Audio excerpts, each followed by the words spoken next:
Graça e paz, amados. Coisa boa. Abra sua Bíblia em Hebreus, capítulo 4. Nós vamos ler apenas o versículo 16, mas eu peço que você deixe a sua Bíblia aberta. Você que está em casa também, nós vamos falar nessa noite sobre como, chegar no trono da graça com confiança e recebermos tudo que o Senhor tem para nós, em nome de Jesus.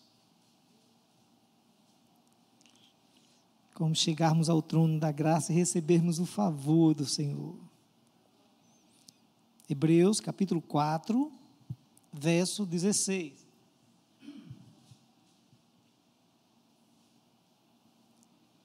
Portanto, aproximemo-nos do trono da graça com confiança, a fim de recebermos misericórdia e encontrarmos graça para a ajuda em momento oportuno. Pai, em nome de Jesus, os teus filhos já oraram pela minha vida.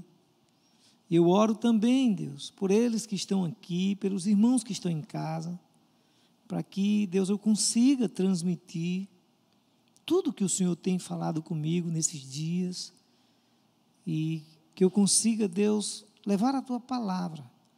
Mas é o Teu Espírito Santo que pode confirmar no coração, edificar as vidas, fortalecer a fé e abençoar, Deus, cada pessoa que está aqui nesta noite e os irmãos que estão em casa e onde essa mensagem chegar, para louvor e glória e honra do Teu nome, no nome santo, bendito e glorioso de Jesus. Amém. A palavra de Deus é tremenda. É como um martelo que quebra a penha, a pedra. E toda vez que a gente olha para a palavra de Deus, para meditar, para refletir, é como garimpar em um rio de águas vivas e de repente as pérolas saltam aos nossos olhos.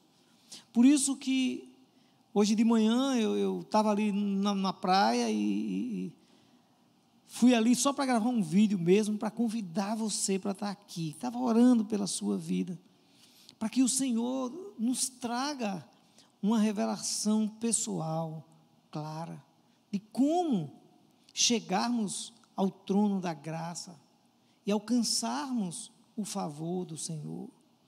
Esse é o nosso propósito.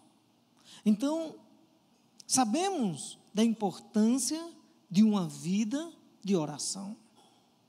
Mas a grande questão é que às vezes nós não entendemos como orar, de que forma, de que maneira. Porque se o poder de argumentação levasse a receber a bênção, poder de argumentação e de convencimento através da oração, nos levasse a ser abençoado, então a classe mais abençoada era de políticos e advogados, porque eu penso num povo que tem poder de argumentação e tal, mas não é apenas pelo falar. E é importante, mas se simplesmente fosse alguém recebesse as bênçãos por ser insistente e viver insistentemente pedindo e repetindo a mesma oração, quem sabe até, como disse Jesus, usando de vãs repetições, fosse a pessoa mais abençoada, aí as pessoas mais abençoadas eram aquelas que tinham o dom do esquecimento, não? Porque estaria sempre repetindo as suas orações. Mas será que é isso? Quando o autor de Hebreus escreveu esta epístola, ele nos traz algumas revelações assim tremendas, irmãos. Por exemplo, olhe capítulo 1, a partir do versículo 1. Esse é um dos textos que, na minha opinião, são mais claros e mais ricos. Quando ele diz que Hebreus 1, antigamente Deus falou muitas vezes e de muitas maneiras aos pais pelos profetas. Aí a gente lembra Jeremias, Isaías, Jeremias, tem o livro de Lamentações, tem Ezequiel, tem Daniel, aí vem os profetas menores, Oséias, Joel, Amós, Obadias, né? E a gente vai até Malaquias, né? Aí ele diz, mas nesses últimos dias nos falou pelo Filho, a quem constituiu herdeiro de todas as coisas, e pelo qual também fez o universo. Ele diz aqui, o autor, que o Filho, que é o resplendor da glória de Deus, é a expressão exata do seu ser, sustentando todas as coisas pela sua palavra poderosa. Depois de ter feito a purificação dos pecados, assentou-se à direita da majestade nas alturas, tendo se tornado tão superior aos anjos, quanto herdou mais excelente nomes do que eles. Então, o autor dessa carta, ou dessa epístola aos Hebreus, está apresentando Jesus. Assim como Mateus, Marcos, Lucas e João são os 4 evangelhos, assim também o autor de Hebreus, como todas as outras epístolas, estão falando de Jesus. Aqui o autor de Hebreus faz um paralelo do versículo 5 em diante, para provar que Jesus é superior aos anjos.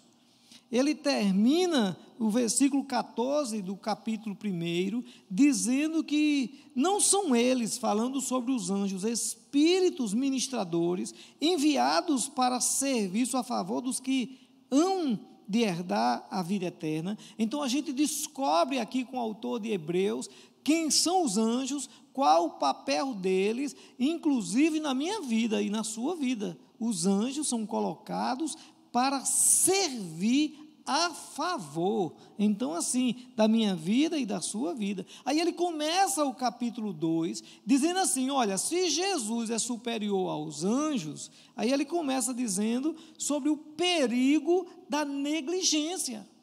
Se Jesus, agora nos últimos tempos, Deus vem falando através do Filho, se a gente negligenciar isso, vai ter consequências. Depois ele apresenta ainda no capítulo 2, a partir do versículo 5, Jesus como sumo sacerdote. E aí ele fala, né, um sumo sacerdote misericordioso e fiel.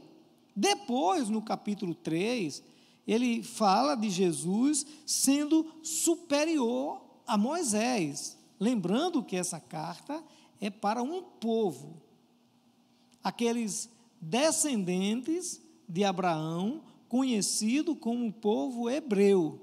Então, assim, eles tinham Moisés como aquele grande profeta que abriu o Mar Vermelho, libertou o povo do Egito em direção à terra prometida, e o autor dessa carta para os hebreus que conheciam bem essa história, ele apresenta Jesus como superior a Moisés, no capítulo 3, versículos de 1 ao versículo 6.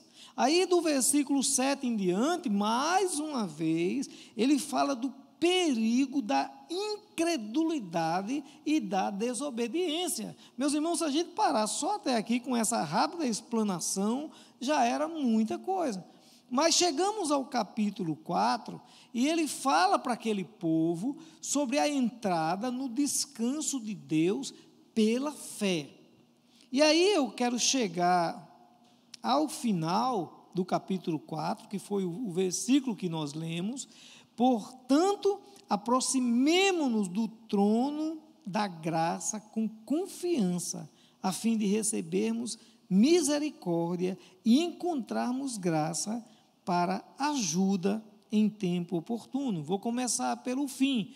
Ajuda em tempo oportuno. Mais cedo ou mais tarde, você vai precisar de ajuda. Mais cedo ou mais tarde, vamos enfrentar lutas, dificuldades, tribulações, necessidades. Alguém já disse que só existe, né, 3 tipos de crente.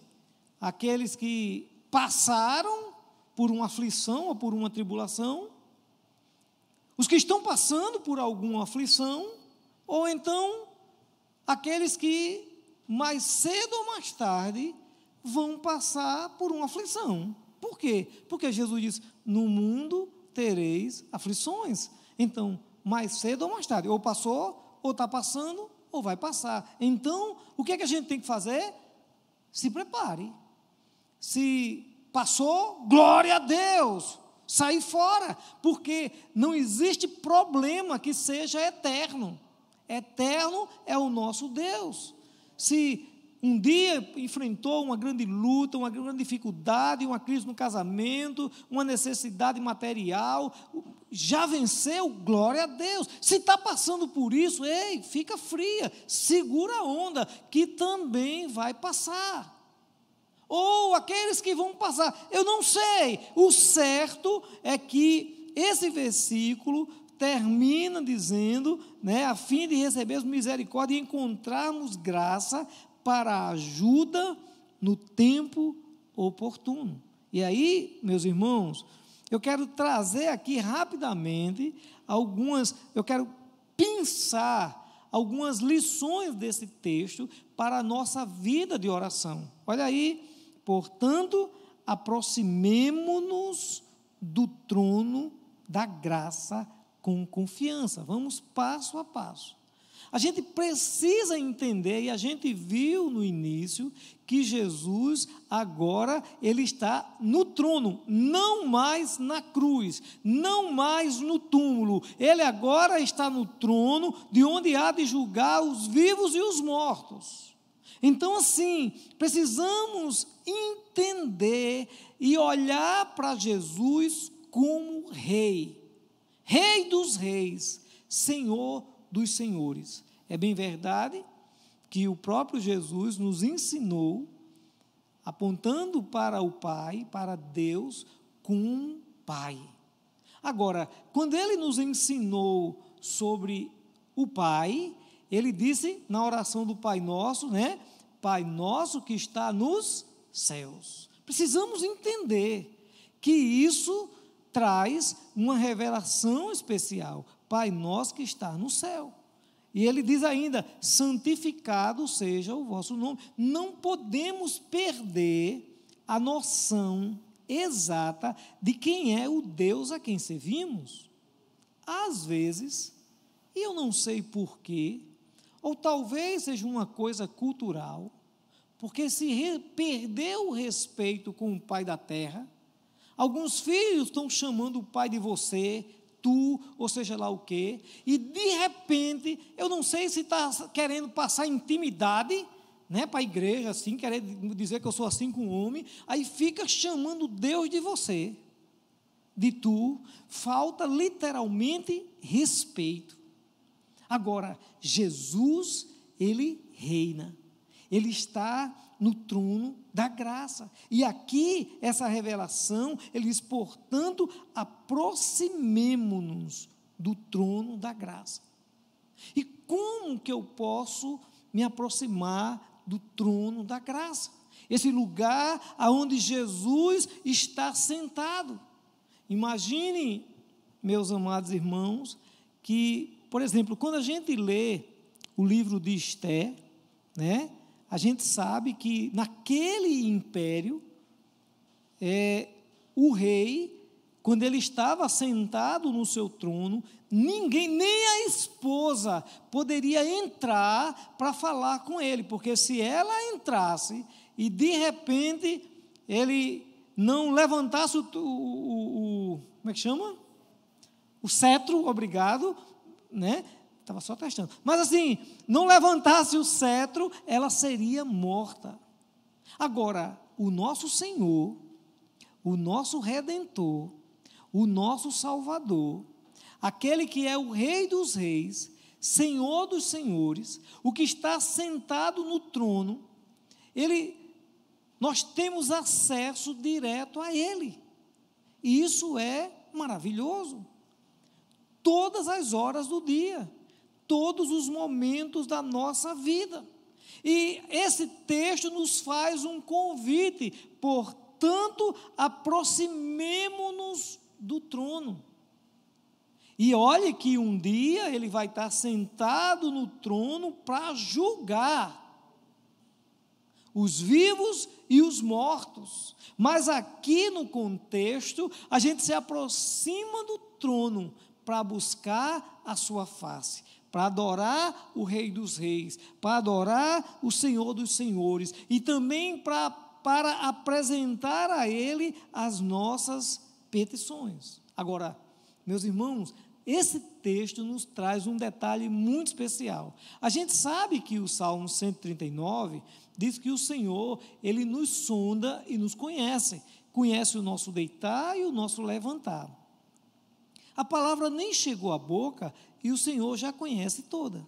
A gente lembra Salomão, que era o homem mais rico e também, mas mais sábio da terra, quando ela era rei em Jerusalém, 2 mulheres foram lá, para apresentar uma causa a ele, que as 2 ganharam o neném no mesmo dia, e de manhã uma criança estava morta. A mulher pegou e levou a criança, botou no outro e pegou a outra. A gente conhece a história. E levaram aquele problema para Salomão julgar. E Salomão, com sabedoria, vocês lembram, resolveu aquela parada, Foi assim, chamou o soldado, pega aí o facão, a espada, e racha o menino no meio, dá uma banda para uma mãe e a outra banda para o outro. Aí uma disse, racha mesmo, eu quero a minha parte. E a outra disse, não, meu senhor, não. Então, pega essa criança, dá para ela, eu prefiro a criança viva. E Salomão diz, pronto, essa é a mãe, a outra pode ir embora. Agora, meus irmãos, imagine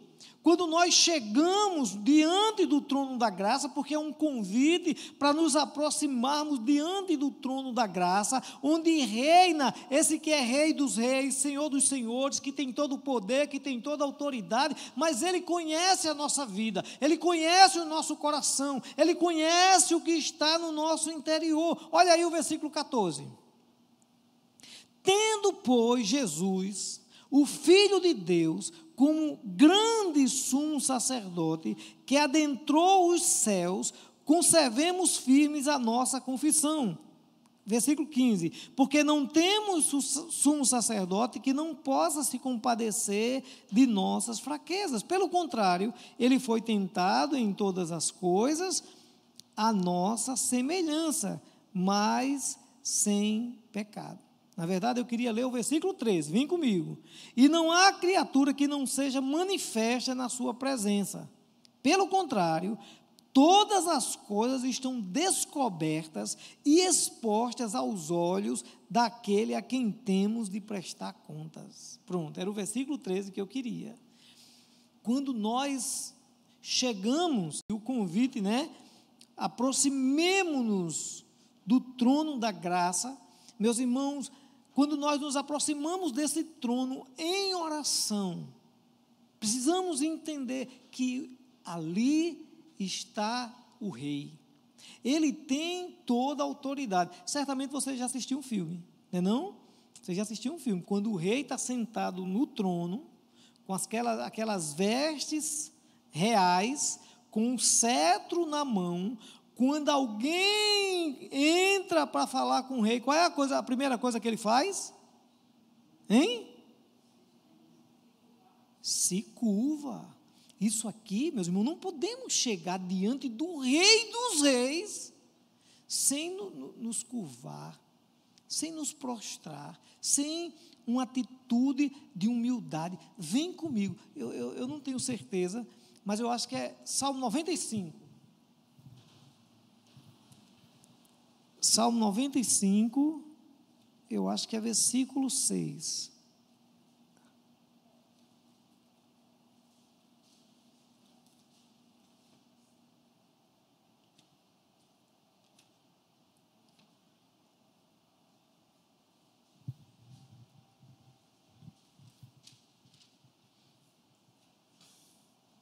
Pronto. Venham, adoremos, e prostremo-nos, ajoelhemo-nos diante do Senhor que nos criou. Ele é o nosso Deus, e nós somos povo do seu pasto e ovelhas da sua mão. Meus irmãos, olha o Salmo 96. Cantem ao Senhor um cântico novo. Versículo 3, anuncie entre as nações a sua glória. Versículo 4, porque o Senhor é grande, digno de ser louvado, mais temível do que todos os deuses. Versículo 6, glória e majestade estão diante dele, força e formosura no seu santuário. Versículo 7, deem ao Senhor, família dos povos, deem ao Senhor glória e força. Versículo 8, deem ao Senhor a glória devida ao seu nome. Versículo 9, adorem ao Senhor na beleza da sua santidade, tremam diante dele todas as terras. Não dá para chegar diante desse Rei dos Reis e Senhor dos Senhores, dizendo o cara lá de cima. Não dá para chegar diante do Senhor sem a devida humildade, sem a devida reverência. Como pode alguém entrar no reino, no império, num reino físico, humano, na terra, e chegar diante do rei e dizer, eu determino que seja feito isso ou aquilo. Oxe, se o rei fosse nordestino, dizia, o quê, rapaz? Não é não? Que conversa é essa? Meu amigo, precisamos entender quem é o nosso Senhor, que agora reina, que disse assim para os seus discípulos, toda a autoridade me foi dada no céu e na terra.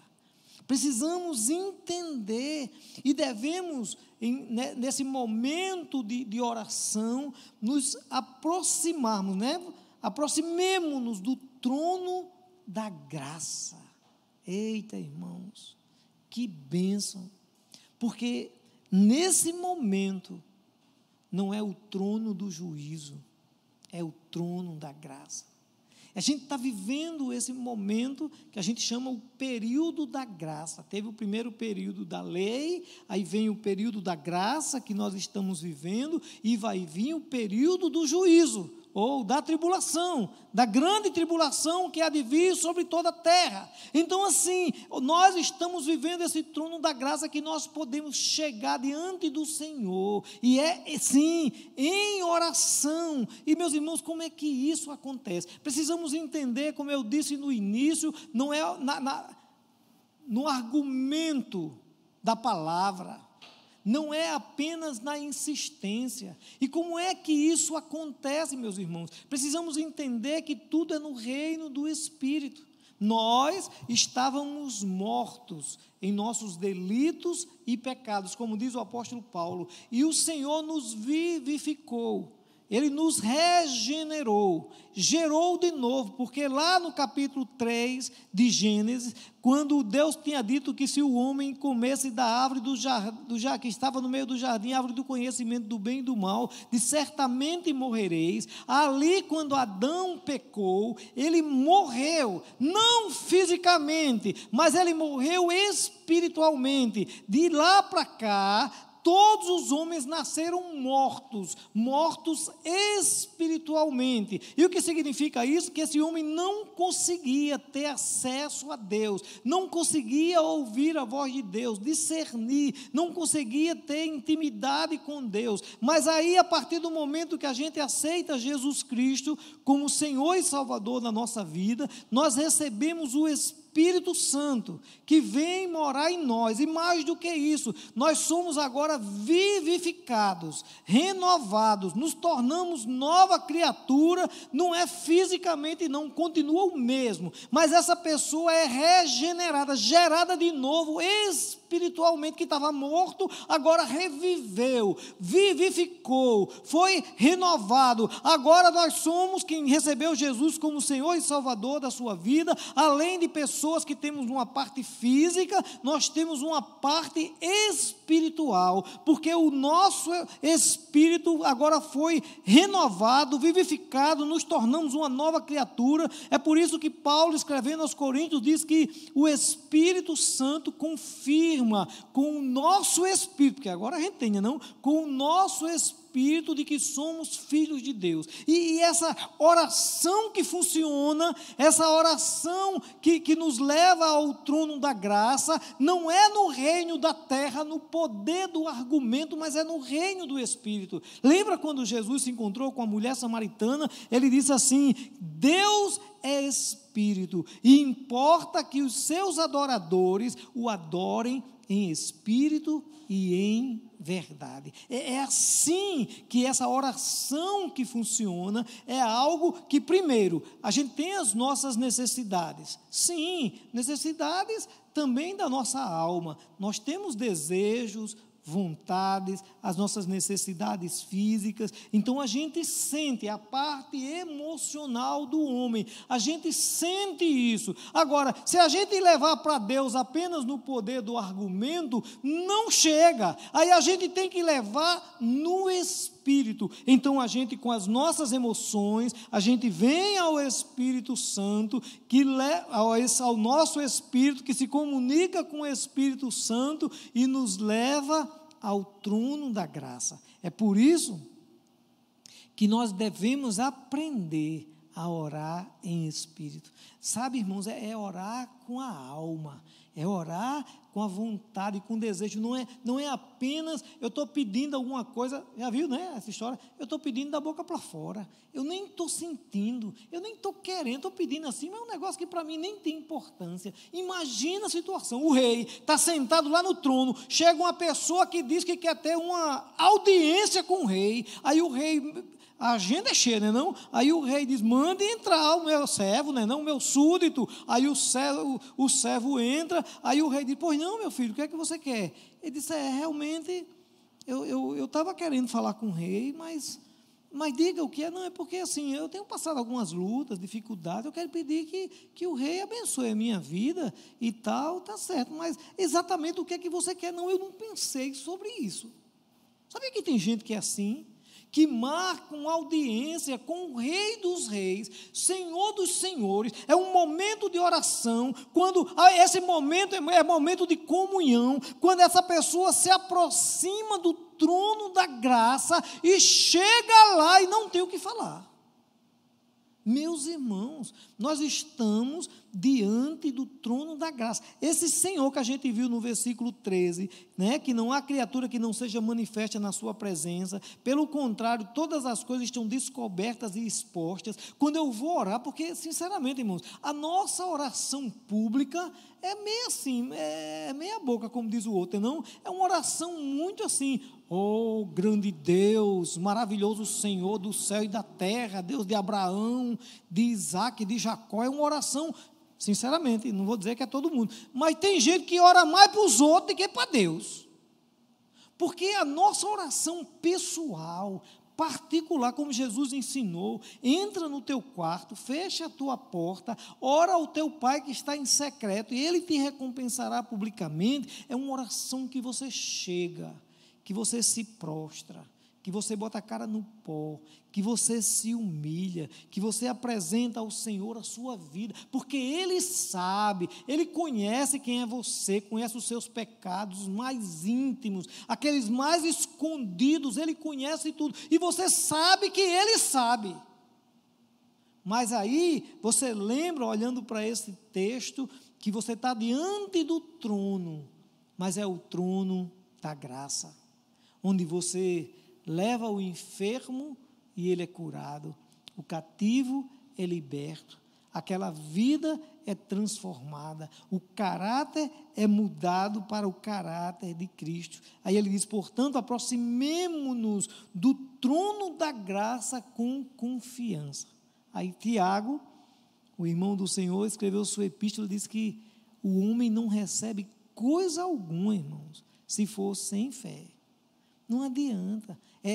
Precisamos chegar no trono da graça, entendendo que esse Senhor, o nosso Rei, o nosso Salvador e Redentor, Ele é cheio de graça, e Ele está ali, irmãos, e está assim, a sua mão não está encolhida, para que não possa abençoar, os seus ouvidos não estão surdos, para que não possam ouvir, e aí, esse trono da graça, a gente apresenta a nossa vida, a gente confessa os nossos pecados, e recebemos recebemos o perdão, nos humilhamos perante o Senhor e Ele nos exalta, apresentamos a Ele a nossa necessidade, que Ele já sabe, que Ele já conhece, mas nós chegamos diante do trono da graça com confiança, crendo nesse Deus que tudo pode.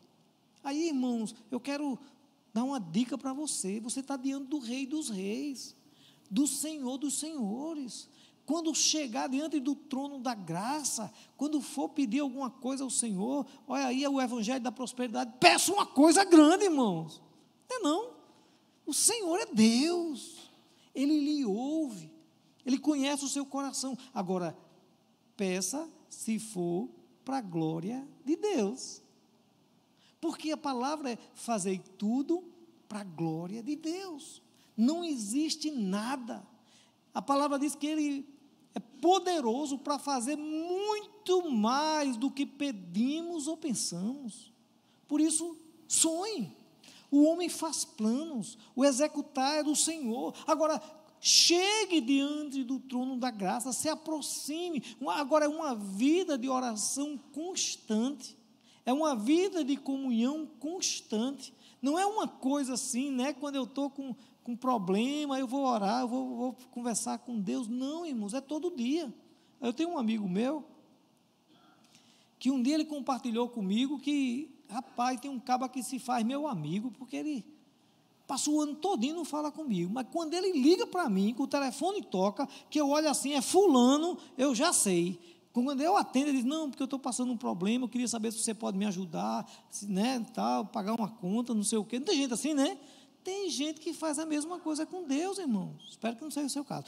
Passa o dia todo, nem fala com Deus, não dá bom dia para Deus, não está nem aí para Deus, passa a semana toda. Se tiver dinheiro no banco, se a coisa estiver boa, se não tiver problema, não quer nem saber de Deus. Agora, quando está com problema, quando o nó aperta, quando as coisas ficam difíceis, quando a enfermidade bate na porta, quando o desemprego chega de repente, aí corre para os pés da cruz. E quer saber o que eu digo para você? Faça isso mesmo. Sabe por quê?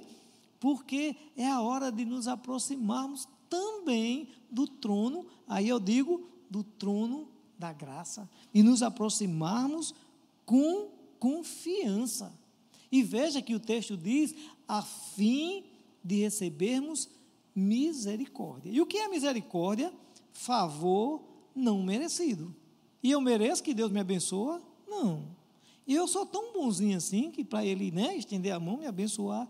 Não. Mas eu vou confiante nesse trono da graça, porque quem está sentado ali é o meu Senhor. Olha aí o versículo 14, tendo, pois, Jesus, o Filho de Deus, como grande sumo sacerdote, que adentrou os céus, conservemos firme a nossa convicção, porque não temos sumo sacerdote que não possa se compadecer das nossas fraquezas. Ei, Jesus sabe que nós somos fracos. Ele conhece a nossa matéria, que nós somos pó.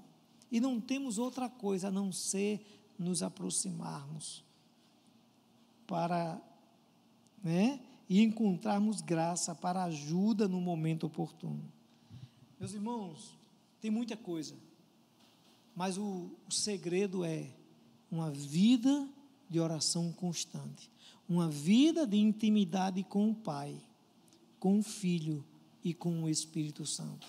É o Espírito Santo que nos conduz ao trono da graça. Quando a gente chega ao trono da graça, a nossa oração é apontando para a cruz. Não, Senhor, eu sei, eu sou pecador, miserável, eu não mereço, mas não olhe para mim, olhe para a cruz, para a misericórdia, porque quer saber de uma coisa?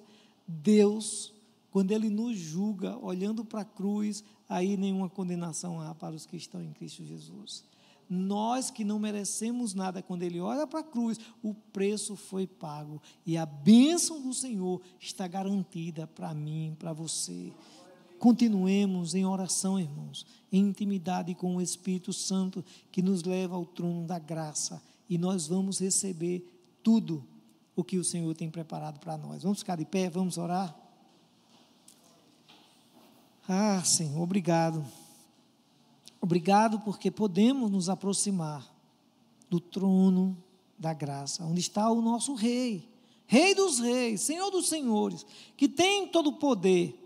Esse trono, Senhor, é da graça, porque o Senhor conhece que somos pó, as nossas fraquezas, mesmo quando estamos em pecado, mas nos aproximamos pedindo misericórdia, confessando e alcançando o perdão dos nossos pecados, porque a nossa confiança está em Jesus.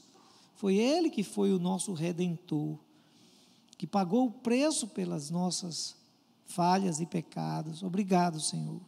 Que em nome de Jesus possamos com confiança buscar a Tua face e receber, sobretudo, esse tempo de intimidade contigo. Muito obrigado. Nos despede em paz para as nossas casas, debaixo da Tua mão poderosa. Nos cobre com Teu sangue, no nome santo, bendito e glorioso de Jesus. Amém.